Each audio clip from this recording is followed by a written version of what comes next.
Here we're going to work on a tall kneeling hinge. This movement is crucial for our deadlift, so we really want to make sure that we get comfortable patterning here. So you're going to start in a tall kneeling position. You're going to put a dowel on your back, 3 points of contact. The first one is going to be back of your head. The second one is going to be kind of mid-back, and the last one is going to be tailbone. Usually the tailbone one will be the one that people lose position on. So here, nice straight line from head to toe, okay? I'm gonna initiate the movement by sitting back into my hips, okay? I'm going nice and far down to a point that if I was wearing a necklace, it'd kind of just be dangling down. From here, I'm gonna think kind of push down through the ground, spread the floor apart by kind of driving my knees out a little bit, and then come back up.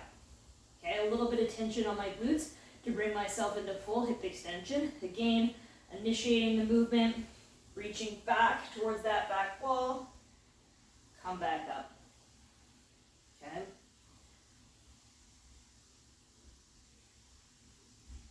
We want this movement to be really fluid. Once it starts to feel good, you can do this with your eyes closed.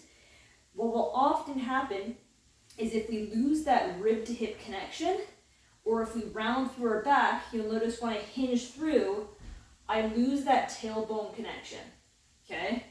So that's one common one that will happen. Right here is what we're looking for. If we round through the back, that will happen. So we lost that connection between the tailbone and the dowel, okay? So we want to make sure that our ribs stay locked down over our hips, right? So I don't necessarily love the cue locked down, but what we're trying to avoid is kind of what we call a scissor position.